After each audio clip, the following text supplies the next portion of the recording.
the InNOLEvation Mindset, powered by the Moran College of Entrepreneurship. I am Mark McNees, your host, and virtually today in our virtual studio, we have Michelle Hintz, Dr. Michelle Hintz of Cadenza Psychotherapy and the Arts. Is that correct? Did I say it right? Yep, you said cadenza correct.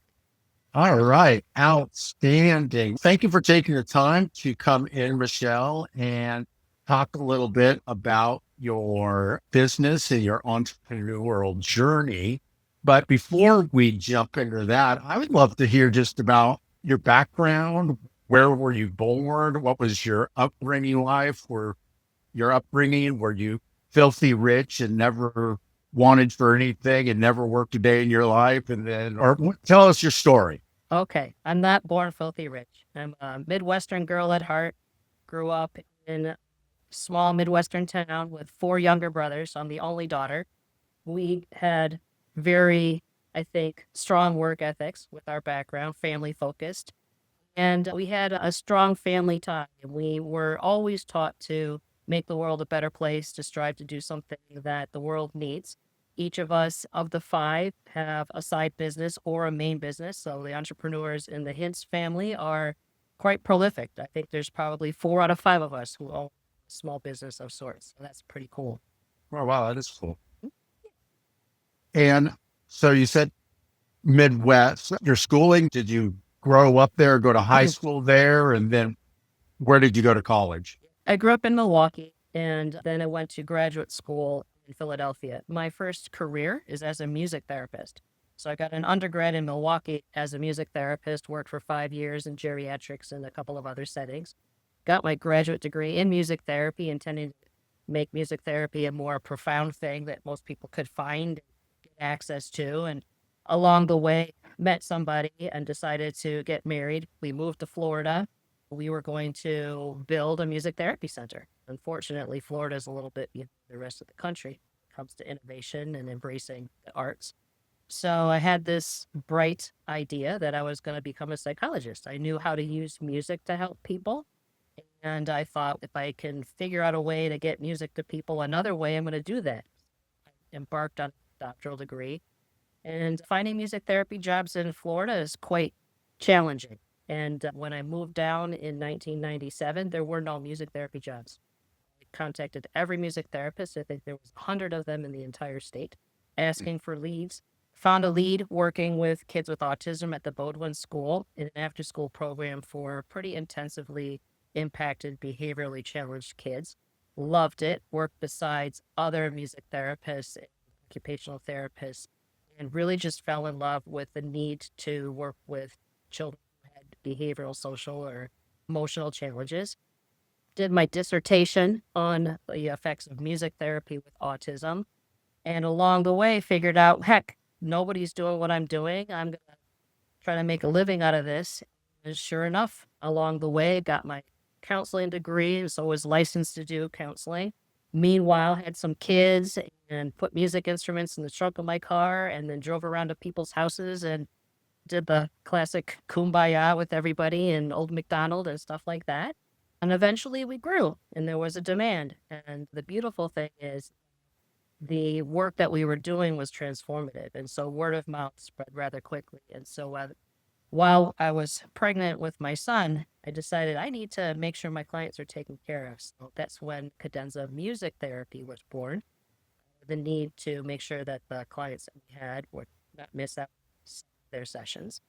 And with 2 music therapists and a couple of trunks of instruments, we embarked on a journey, and then we shared some space in somebody else's office, and then we got our own office at the back side of a lawyer's office, an old lawyer who had stacks of papers all over the place, but he gave us this back space that we could use. And then eventually we got our own space, and then we got our own space. And now we've got a 4,000 square foot space, and we've expanded to doing all sorts of different services beyond music therapies. It's quite a journey. Yeah, absolutely. I was looking at your website, and I'm going to bring it up really quick so we can, while we're talking about it, everybody can see it. Here we have your homepage. You can see this, correct, Michelle? Great. So you got music therapy, you have art therapy, and this is this is when you pull up, unlocking potential and transforming lives. That really struck me when I originally visited your site. And let me go back to tell me about the origin of your, I guess I don't want to call it a slogan, but I guess that is Motto, kind of maybe. motto. That's Yeah. much better. Yeah. A lot of people don't know what cadenza is, and it's not a piece of furniture. That's credenza. And so I often laugh at people when they want to call us a storage piece of furniture. But cadenza is actually a musical term, and it embodies the image of what we're trying to do, or what I'm trying to do, the vision of what we're trying to do for people. And that is, cadenza is that special part of a classical piece of music where the solo instrument plays their flourishy, fancy little solo. While that instrument is showing off everything they've done, the hardest part of the piece, the orchestra is either sitting back and holding with a low grade sort of ostinato, some sort of bass sounds, or in silence while that person's in the spotlight. And so I thought that embodied exactly what I would like to do. So we are strengths-based practice. We believe in potential. We believe in the inherent ability of everybody to find and share their gifts. And so Cadenza was born of that belief. So the range of services that we provide, yes, they started out as music therapy, but there's so much more that we can provide, and integrating those services into the Cadenza team of services has really been grown out of the needs that we've had placed before us. Never wanted to have applied behavior analysis services. I didn't want to be an ABA company. They got a bad vibe, bad rap, bad reputation in South Florida. But in building those services into what we do, we can integrate the mental health. We can do the diagnostic pieces. We can incorporate parent trainings and also just regular outpatient psychotherapies. And it works really well. But it's forging a path for service delivery models that aren't necessarily available. So I guess I'm a trailblazer. Wow. It's really exciting. Let me go back to your website. You just talked about your services and what you do, individual and family therapy, autism treatments, evaluations, music therapy, art therapy, parent training, and group therapy, behavioral consultations, intervention intervention program. So you guys are doing a lot. And then I went over to your staff, and you have quite the staff. This Yes. is quite here's you, licensed psychologist, and that you started Cadenza in 2000. But what was interesting to me is that not only the scale and scope of the business that you've built is absolutely huge, but everyone on your staff is a female, and which is great. But I wanted to hear a little bit. Is that by design, or is that just how it's panned out? Or tell me a little bit about that. I think it's panned out that way, honestly. Okay. And the nice thing is we all get along. So imagine woman-run clinician practice with all women in the front office, all people in the billing back office. I have a female HR woman. The lead team is all female. We have recently hired a couple of males, so that's coming. But Okay. I think the way that healthcare honestly is moving is that, just like in teaching, it used to be primarily a male-dominated practice or field. It's now it's expected. A lot more female people are joining the fields of psychology or mental health or even medicine in general. Nursing is primarily a female-dominated practice, which I find empathically female brains work a little bit more in a more roundabout way than the male brain does. Men, it's more like a straight line. You told me your problem, here's how you fix it. Women are like going to get in there and messy tangles and try to figure that stuff out with you. So it works. It works. Okay. Wonderful. So you do a lot of work in autism, and autism has been in the news quite a bit lately. And I'd love to hear your thoughts on autism and what kind of treatments that you're seeing that help people with autism. But let's start with, what is autism, and what's the different kind of categories of autism? And then what are some of the things that you do to help families or people who are either on the spectrum or have full-blown autism is the right way Sure, to say it. sure. But Yeah. It's hard to talk about autism in a unified way because it's a spectrum, and that's autism spectrum is wide. But what most people in the community without being impacted by autism imagine is more somebody who's nonverbal, not responsive, doesn't necessarily have any self-help or communication skills. That's an extreme form of autism, the autistic disorder formally. But we also recognize that there are lesser impacted, more social forms of autism. We could have, for example, what we used to have Asperger's, which is a high functioning, very bright person who's a little bit socially awkward, might miss the nuances of inferencing abilities, or perhaps not necessarily know how to navigate difficulties and subtleties of communication. But what we've decided to do early on in Cadenza is just flesh out how can we support this child usually from the very beginning. What's the heart of what they need? And what they really need is a comprehensive evaluation.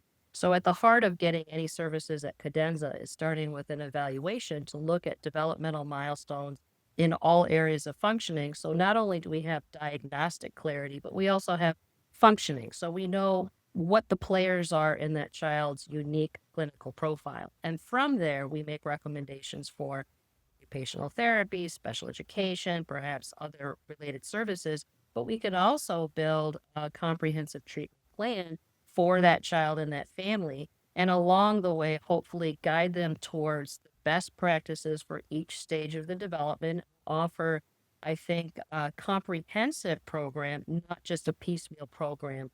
A lot of times families who come to us at 5 or 6 years old with an autism diagnosis, they've come to us piecemeal. They got OT with one diagnosis, they got speech therapy with another diagnosis, they got the pediatrician saying the child has developmental delays or has ADHD, and nobody's pulling it all together. That's where psychology and child psychology specifically can help. So when we look at a child, we're looking to see how can we support them across their entire day, not just in after school hours or something like that. So the services begin with that. And once we do those assessments, we map a plan. Oftentimes the kids who are in our services, especially the ones who have early developmental challenges before the age of 5, can't necessarily access and benefit from a specialized preschool program. They can come to us. Created the BELLS program, which is also on the website, separate page. I didn't see it yet. But the BELLS program is building early learner life skills. And isn't it great? It's a musical acronym, and it works out quite nicely to describe what we're doing. It's designed to provide one-on-one support for kids on the spectrum who can't benefit from the social opportunities in the classroom setting where there's too much stuff going on. The ratio of support in a classroom setting, even if it's special ed, is not 1-to-1. So you can put a child in a classroom, have beautiful opportunities for peer interaction, and still not access it. So our BELLS program is designed to ready those kids to be able to access it, even if it is perhaps a kindergarten with support or kindergarten is more inclusive. But our goal is get them ready for an expanded area of socialization. We also do evaluations for other people besides just autism diagnosis, but that's about one major focus we have. Perhaps maybe 60-70% of our work is child and autism focused. One of the other things that's challenging is a lot of people will come to us and believe that their child has autism because the doctor had told them, or even conversely, they were told their child doesn't have autism because of something like that kid makes eye contact, he responded to his name, and he wants friends. Those aren't exclusionary criteria for autism. So what we're finding is that the diagnosis of autism is becoming much more nuanced. We have better tools, we have subtler instruments to pick out qualitative differences that really pinpoint when somebody's having a struggle in a social domain, for example. We do autism diagnosis evaluations, we do learning disabilities, we do ADHD stuff, we've done trauma stuff, we do personality disorders. It really, whatever is presenting will be part of that evaluation. But the goal is, once we've done an evaluation, identified the roots of the areas that we want to strengthen and bolster, we figure out what parts of the team can be housed at Cadenza. Is it a mental health session with the parents and the child? Is it the BELLS program? Is it an after-school program? Is it support in the classroom? Is it social skills group? Is it a Saturday program specifically working on socialization or executive functioning? We try to figure out where we can best support so the child isn't having to go all over the place to different providers for one or two things a week. Kids don't need to be doing, need to have time to play. Right. Want to be. That's also a Yeah. reason why we have art and music. Art and music therapy are really clever ways to embed reinforcing, meaningful, emotionally driven experiences with kids. That's how we learn best. We're emotionally involved with our learning. We're going to learn it better. So incorporating music and art is essential to the ABA services that we provide. So you've been doing this a long time. You've been doing it for 25 years. In 2000, by my calculation, you started your business when you were 10 years old. At least, Or- yeah. Yeah, something like that. I'm really interested just because I'm not an expert in autism. I read and see a lot of stuff on the news and everything. And I think back on my past experience, and to me at least, it seems like a problem that is increasing. But I would like your expert opinion on you've been in this space for 25 years and you've studied it. Is autism increasing? Or are we just understanding it better? Can you explain that to me? That's and a our great question. Yeah, I get that question all the time. I think we understand more of the nuances of it. It's easy to recognize something when it's severe, right? Mm. You could feel a little bit sick and have a runny nose, but not label yourself as having the flu. And so the symptoms are bad enough for you to say, oh my gosh, this is terrible. But when it comes to developmental challenges or even behavioral disruptions or dysregulation, there's normal sorts of ranges for all of those things. And same thing with developmental curves for acquisitive axis of developmental abilities. And so what ends up happening is if you're astute that there's something wrong, and the mother usually is a primary caregiver says, yeah, something's a little off with my child, I take that seriously. Now, it sometimes is dismissed as something simple. Maybe the child is distracted and hyperactive, so he's at ADHD. But look, we can't necessarily label somebody with a symptom. There's a cluster of symptoms, and we have to rule out things in order to decide what it actually is. So when we look at the numbers of families that are bringing children with concerning developmental or behavioral problems, there's lots of things it could be. So parents are more aware. I think COVID also heightened people's awareness. It's easy to see how isolation and exclusionary family situations prevented children from socializing. And so sometimes the ability for families to say, I think there's something going on, and it must be because my kid was isolated during COVID, takes the potential extra stigma that maybe it's autism, like it was situational, not something developmentally neurological. So I do think sometimes families are more willing to have a discussion, not thinking it's something actually genetic or neurological. But the other part of it is that there's a lot more research into autism, into vaccines, into our food supply, into toxins in our environment. And we're much more savvy consumers. So we also have things like social media and TikTok. Everybody seems to be getting all of their medical information lately. I do think there's more curiosity. I also think the stigma of seeking help from a professional is down a little bit. The Mental Health Parity Act from late 90s leveled the playing field for families to have access to some of the services that we provide. So less stigma, more awareness, I think more research, more discussion. I think that's why it's all seemingly nice. But I would imagine it's probably been there all along. Okay. Hey, thank you for that. I appreciate what am I trying to say? Your perspective. Thank you on that.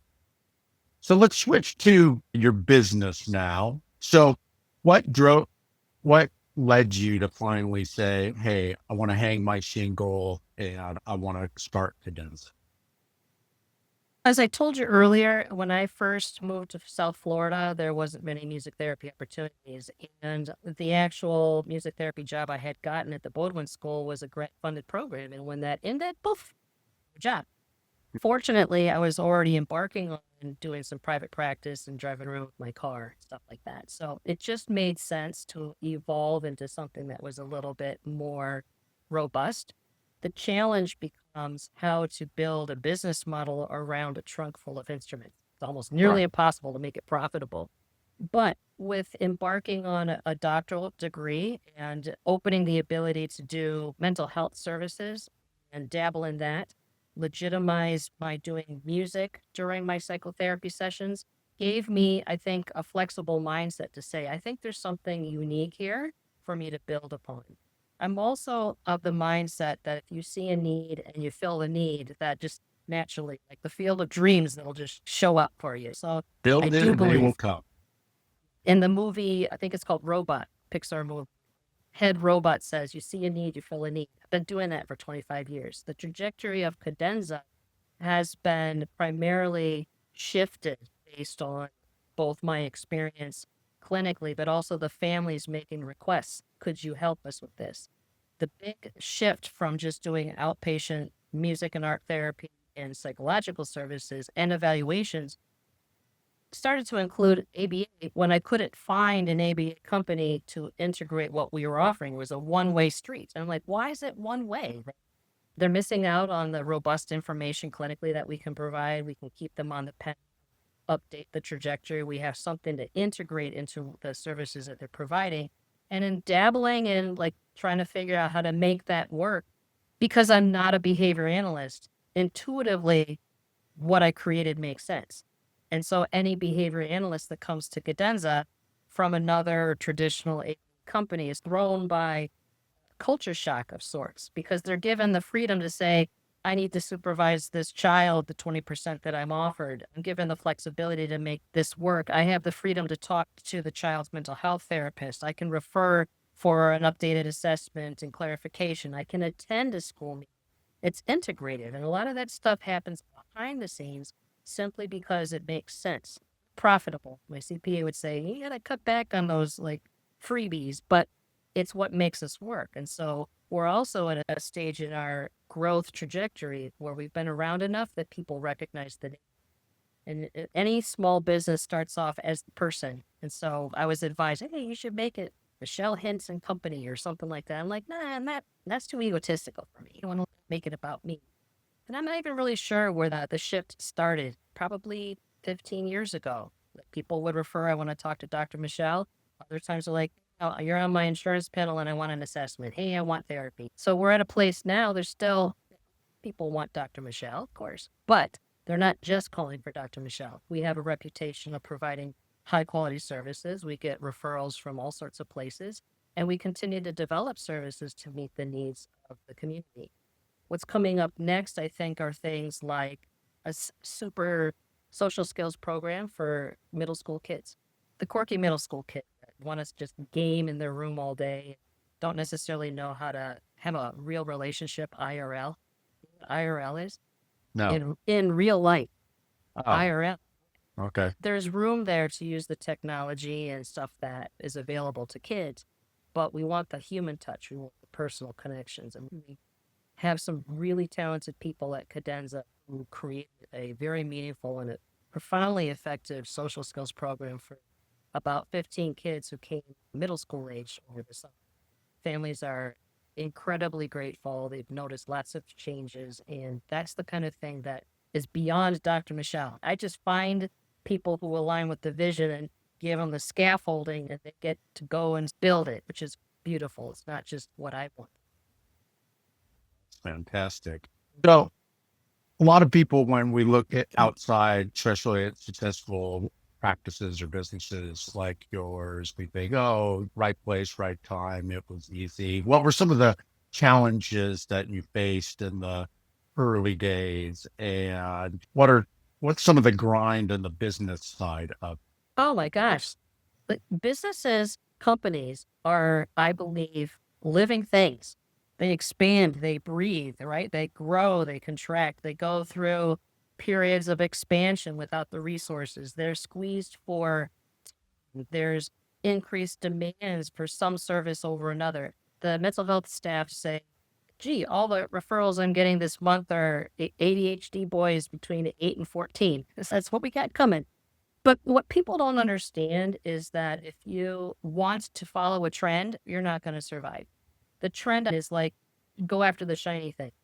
It's different than what I'm proposing, which is we are already providing something of quality and we're following the lead. I mean, it's like we see what the pattern is, not going after a big trend. And what oftentimes happens, I think, is that we get a little impatient about what true growth and success is going to look like. So 25 years in the make is basically a long time. It's not Yeah. something that I just infused with some capital investments and then went full force forward. This has been finding ways to work around limited capital. This has been challenging when everybody was closing for COVID. How do you build a relationship with the families who want to come back and the staff who are worried about getting sick, creating protocols for that? And yet, from a human perspective, we were small enough at that point that I knew every single person's life story and I laid them off, knowing that they're not going to have, it's like everybody. We're like in limbo. But looking to me, Michelle, and this small group of people, how are we going to reopen? Like, crap. But falls on me now. I don't have somebody that's, what are we going to do? How are we going to do this? It's, oh, I guess I'm the adult now. One of the things I think with grit and integrity comes a bit of humility. You don't have to know all the answers, but I think you do have to believe in the value of what you offer. You're not going to get it always right. You're going to always have opportunities to do things a little bit better. And what I think I've learned along the way is I don't have to have all the answers. I can let it unfold as it grows. And what that's allowed me to do, especially in the last 2 years, is to see the talent that I have in my office, align the talents of those people and move them to a better, more abundant or prosperous place. And so when those people feel that what they're doing aligns with their gifts and they know what they're doing matters, then everybody's on board.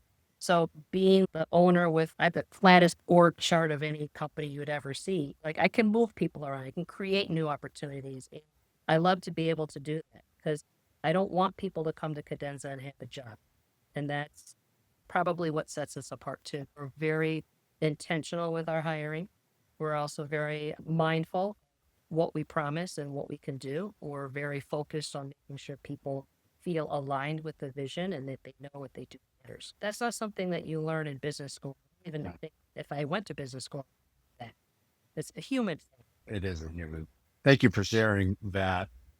I know that you've just won an award that the Jim Moran Institute identified your business as one of the top 30 fastest growing businesses in the Jim Moran Institute. And then there was just a conference. And I know that you were part of their small business executive program and you're part of some other things like peer-to-peer networks and stuff like that. Could you tell us a little bit about your relationship with the Jim Moran Institute, how they have come alongside your business and assisted you along the way? I would love that. I applied to the executive program, entrepreneur program, like on a fluke. I don't even remember how I saw it or whatever. And I thought, this sounds like it's something interesting. I'm not a business person, but I'm trying to run a business. Who am I? Maybe they'll pick me. And lo and behold, they picked me. I'm like, oh, gosh, yeah, I'm excited about that. That was like 2.5 years ago. And what was beautiful about that was not only did I get the experience of exposure to people who do different parts of business, from finance to marketing to social media to personnel, but I also got to see how other people are running their business. The struggles that I was facing are the same things other people are facing, regardless of the industry that they're in. So there's a great deal of validation in there. I also got to see best practices. I got to also hear the stories that other people had of their businesses. And I learned an awful lot about what I was doing right and where I could go next. Since I finished that program, I've continued to participate in the peer-to-peer group. Love those people. They're a new set of friends that business owners, I think, can network with each other, really come to support each other. There's an inherent shared philosophy that we have. And I don't have that in my business. As the owner, I don't befriend the people who work with me. I don't hang out with them. It's lonely at the top, so to speak.